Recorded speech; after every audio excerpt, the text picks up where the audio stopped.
They were told that the British would mock their language, forbid them from speaking German and isolate them in hostile silence. But when 52 German women prisoners arrived in the Yorkshire village of Helmsworth in June 1945, the locals shattered their understanding of the world, not with cruelty, but with something they never imagined possible. A young German prisoner stood trembling on the village square, desperately trying to ask where the latrines were, her broken English failing her. An elderly British woman didn't walk past. She did not pretend not to understand. She responded in perfect German with a warmth that made no sense, as though language could bridge what war had torn apart, as if enemies could communicate as human beings. They received conversation, and in that moment, everything they had been taught about British hatred began to crumble. If this story moves you, make sure to like this video and subscribe for more incredible, true accounts from World War II. These histories deserve to be remembered. In June 1945, the summer heat hung over southern England. News of Germany's total surrender had spread like wildfire through prisoner-of-war camps, discussed in whispered German and chanted English commands. For British authorities managing thousands of German POWs, it meant the massive logistical challenge of housing, feeding, and processing former enemies. For the German women captured, serving the Wehrmacht, it meant uncertainty, fear, and the terrifying prospect of British justice. In camps across England, German women who had served as radio operators, clerks, military nurses, and support staff found themselves prisoners in a foreign land whose language they barely spoke. The Reich that had sent them into service had collapsed. The officers who commanded them were dead or imprisoned. Now they stood in small groups, exhausted, isolated, waiting to learn their fate in a tongue they couldn't understand. Among them was Anna Müller, 26 years old, a signal operator from Dresden who had been stationed in France until the Allied advance, and stood with her arms wrapped around herself despite the warmth, trying to make herself invisible. Kata's hands trembled constantly now, an anxious habit she developed since her capture. There was also Liesl Schmidt, barely 21 years old, who had been pulled from her medical studies in Munich and assigned to a military hospital. She stood slightly apart, her eyes fixed downwards, silent. The other women had learned not to ask about her family. The British soldiers who managed them were efficient, impersonal. There was no violence, but neither was warmth. They lined the women up, checked them against lists, counted them, processed them like inventory. The women kept their heads down, trying to understand the English commands, terrified of making mistakes. "Right then, ladies, listen up," a British sergeant said, speaking slowly, but making no effort to translate. "You're assigned to work details, agricultural labor. You'll be housed in converted facilities and will earn small wages. You'll be treated according to regulations?" The women nodded, perhaps understanding one word in three. Work, they understood. They could guess. What treatment meant remained terrifying and unknown. That afternoon, they were loaded onto trucks with their few possessions clutched to their chests. The canvas-covered vehicles drove north for hours through countryside that looked nothing like the devastated Germany they remembered. Fields were green and growing. Villages stood intact. Children played in streets unmarked by bombs. The normal was incomprehensible. "How can this be real?" Anna whispered in German. "How could any country still look like this?" Liesl stared through gaps in the canvas, her medical mind cataloguing what she saw. Clean roads, healthy livestock, buildings with roofs. She thought of the Dresden ruins she had heard about, her family lost in the firebombing, and here was the enemy living as though war had barely touched them. The trucks finally stopped in a small village. As the women climbed down, they looked cautiously around. The village of Helmsworth was tiny, perhaps 200 residents. Stone cottages lined narrow streets. A church steeple rose from the center. The gardens bloomed with vegetables and flowers. It looked like something from a fairy tale, too peaceful to be real. British soldiers directed them towards the converted barn on the village outskirts. Inside, rows of cots had been set up, basic but clean. Each bed had a thin mattress, blanket and pillow, and at the foot of each was a small wooden crate for belongings. A British officer, Lieutenant Morrison, addressed them through translators, an elderly British woman who spoke formal German textbooks. "You will work in the fields," the translator explained, 6 days a week, 8 hours per day, Sundays free. You will be paid small wages and will obey all instructions. You shall not leave the village without permission. Do you understand? The women nodded, grasping the basics. Work, they understood. The structure was almost comforting after months of uncertainty. That first evening they were given supper in the barn. Bread, cheese, soup, tea. Simple food, but adequate. The women ate in silence, still trying to process their situation. After eating, they were told they could walk within the village boundaries for 1 hour before the curfew. Most stayed in the barn, too afraid to venture out. But Anna decided to explore after weeks of confinement, and Keta joined her. The two women slowly walking down the village's main street as villagers stared. The British locals watched them with expressions ranging from curiosity to suspicion.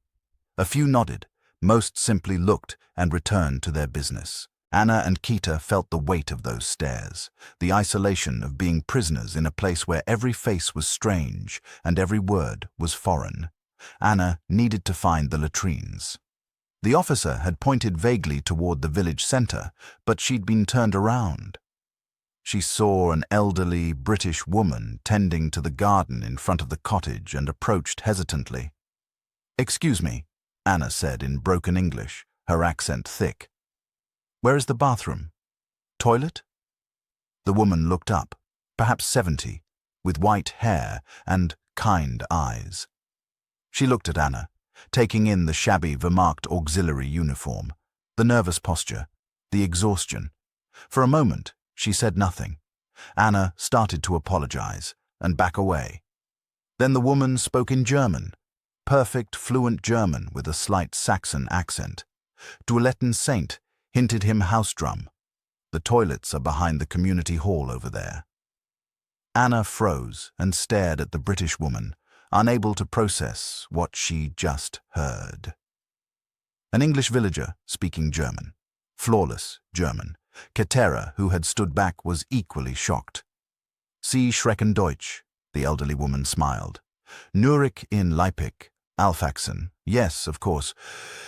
I grew up in Leipzig." The world tilted for Anna. This made no sense. A British woman, elderly, living in a Yorkshire village, speaking German as if it were ancestors. It contradicted everything. "But how?" Anna asked in German, the words tumbling out. "You're British. This is England. Why do you speak German?" The woman's smile turned sad. "I was born in Germany, married an Englishman, and came here in 1910. I lived in Helmsworth for 35 years, but I never forgot my language." She paused.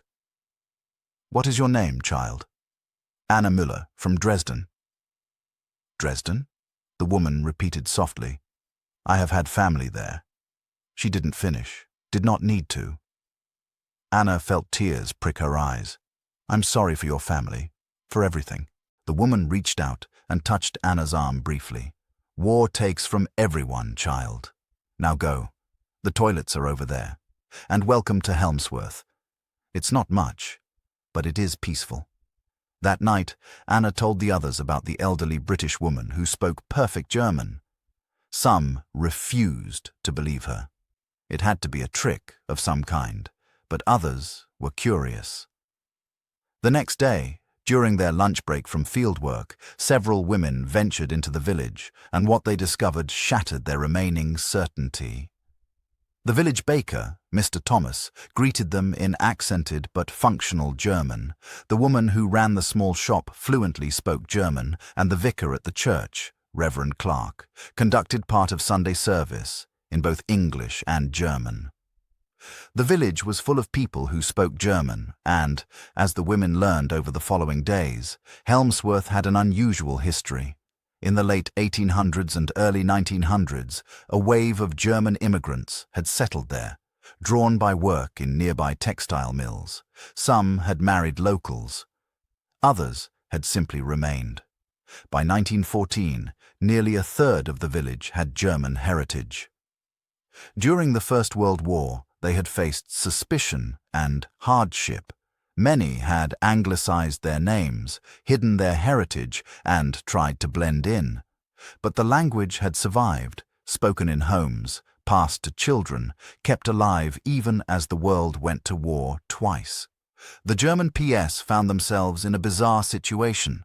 They were prisoners in an enemy country, but surrounded by people who spoke their language, who understood their culture, and who treated them not as foreign enemies, but as people. Anna worked in the fields alongside British villagers, many of whom would speak to her in German during breaks. They asked where she was from, whether she had family, what she hoped to do after the war. Simple questions, human questions, asked without hostility. One afternoon, working alongside an older British man named William Fisher, clearly a German name, Anna asked, "Why do you talk to us? We are prisoners. We are German. Your country fought ours." Fisher paused, leaning on his hoe. "Because you are people. Because you didn't start this war any more than I did. Because my grandmother came from Bavaria, and I was raised hearing that Germans are not monsters, just people like anyone else. But we lost.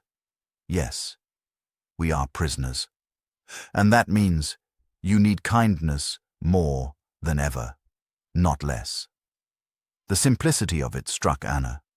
She had been raised under the Reich, taught that Germans were superior, that the British were weak and decadent, and yet here were British people in a tiny Yorkshire village, speaking German, treating prisoners with casual humanity, demonstrating values that contradicted everything she'd been taught. The shopkeeper, Mrs. Zimmermann, clearly of German heritage, spoke to her in German while measuring their rations. "Hamburg," replied Ketter. "Ah, Hamburg. Beautiful city. I hope it survived the bombing." "Most of it is gone." Mrs. Zimmermann's face fell. "I'm so sorry. War is terrible for everyone." "Why do you care about Hamburg?" "Because beautiful things destroyed are tragedies, regardless of which side claims them. Because I had cousins in Hamburg. Because I'm both German and British, and this war has broken my heart twice." As the weeks passed, the German women settled into routine. They worked in the fields 6 days a week, grew stronger on regular food, and earned small wages they could spend at the village shop. But more significantly, they began to communicate, to connect, and to see their captives as individuals rather than enemies. Language made all the difference. Being able to speak German, to be understood, and to express themselves beyond broken English transformed their experience. They were still prisoners. They missed home desperately, but they weren't isolated in hostile silence. One Sunday, Reverend Clark invited the German women to attend church if they wished. Several went curious. The service was in English, but Clark spoke the final blessing in German. "May God bless you and keep you." Afterwards, he explained, "Language is God's gift. Using it to build bridges rather than walls is how we honor that gift." Liesel, the young former medical student, found herself working in the vicar's garden. Clark spoke to her in German, asking about her studies, her hopes. "I wanted to be a doctor," she admitted before the war. "Now I don't know if that's possible. Why wouldn't it be? Because we lost. Because I'm German. Because everything is destroyed." Clark considered this. The world will need doctors more than ever after this war. German doctors, British doctors, all doctors. The healing has no nationality. 3 months into their captivity, something shifted among the German women. The cognitive dissonance that had been building became unbearable and transformative. They were taught that the British hated Germans, that they would be treated with cruelty, and that their language was forbidden and mocked. Instead, they had found a village where German was spoken openly, where their heritage was understood, and where they were treated as human beings. Every conversation was evidence that everything they'd been taught was incomplete at best, lies at worst. Anna articulated it one evening when she spoke to the small group in the barn. "They speak our language," she said slowly. "They don't mock it or forbid it. They use it to communicate, to understand us, and to treat us like people." How do we reconcile this with everything we were told about British hatred? Keta added. The propaganda told us that they would erase our identity, our culture, and our language. But this village has kept German alive through 2 wars for decades. They value it. They preserved it. What does that say about what we believed? But what does this mean for us? If everything we believed was wrong, who are we? Lysel, who rarely spoke, surprised them by answering, "Maybe we are just women born in Germany who served in a war we didn't choose and now learn that the world is more complicated than we were taught." Her words carried weight. 4 months into their captivity in October 1945, a moment crystallized everything. The village was holding an annual harvest festival, tradition that continued despite or perhaps because of the end of war. The German women were invited to attend. Most were hesitant, uncertain if this was appropriate for prisoners, but curiosity won. The festival was held in the village square where tables with food had been set up, a simple wartime fare, but plentiful. Music played. Children ran about. British villagers mingled, talking, laughing, celebrating. The German women stood at the edges, uncertain where they fit. Then, something remarkable happened. Mrs. Weber, the elderly German woman Anna had met first, stood and called for attention, spoke first in English, then repeated in German. "Tonight, we have guests among us, women who find themselves far from home in difficult circumstances, uncertain of their future. But they are here in our village, and that makes them part of our community, at least for now. I propose that we welcome them properly. Come join us. You are not just prisoners tonight. You are our neighbors." Slowly, hesitantly, the German women moved into the gathering. British villagers made space for them at tables, offered them food, spoke to them in German or broken English, or simply through gestures and smiles. Anna found herself sitting next to William Fisher, who poured her cider and asked Dresden in fluent German. Carter talked about Hamburg's famous harbour with Mrs. Zimmermann. Lysel listened to Reverend Clark discuss medical ethics with a British doctor who had come from nearby town. The evening wore on. Someone produced an accordion, and British folk songs were played. Then someone asked if anyone knew German songs, and after hesitation, one of the German women began to sing Konerland, a traditional German folk song about homeland and belonging. Her voice was quiet at first, and then grew stronger as others joined in. The British villagers listened respectfully, and when the song ended, several villagers applauded. Then Mrs. Weber began singing the same song, her elderly voice cracking but true, the German words of her childhood pouring out. In October 1945, other German heritage villages joined her, British and German voices blending, singing together a song about home and belonging in Yorkshire village. Anna bent forward, tears streaming down her face, overwhelmed by the impossibility and beauty of this moment. And around her cried others, German women too. Keta stood with her hands pressed to her mouth, unable to contain her sobs. "They're singing with us," she kept repeating in German. "The British are singing German songs with ours. I think it is a simple fact that their language, culture, identity had not been erased, but was being honored even here, even now, by former enemies. How is this possible?" William Fisher heard her and replied gently in German, because music belongs to everyone, because home is something we all understand, because you are human beings, and we haven't forgotten that. That night marked a transformation. The German women could no longer maintain the psychological walls they had built. They could not cling to the propaganda that had sustained them through war and capture. The evidence was too overwhelming. These British villagers spoke German, preserved German culture, treated German prisoners with dignity, sang German songs. How could such people be the monsters they'd been taught to fear and hate? Over the following months, as autumn turned to winter, relationships deepened. The German women were still prisoners, still constrained and still longing for home, but they were no longer isolated. They had conversations, they had connections. They had begun to understand that nationality was more complicated than propaganda allowed. Liesel began helping the village doctor with medical work, translating for patients and assisting with basic care. The doctor, Dr. Campbell, spoke no German, but appreciated having someone who could communicate with the growing number of German POWs in the area needing medical attention. One day, Campbell said through a translator that you have real skill. When this is over, when you go home, pursue medicine. The world needs healers who understand that patients are patients regardless of where they are from.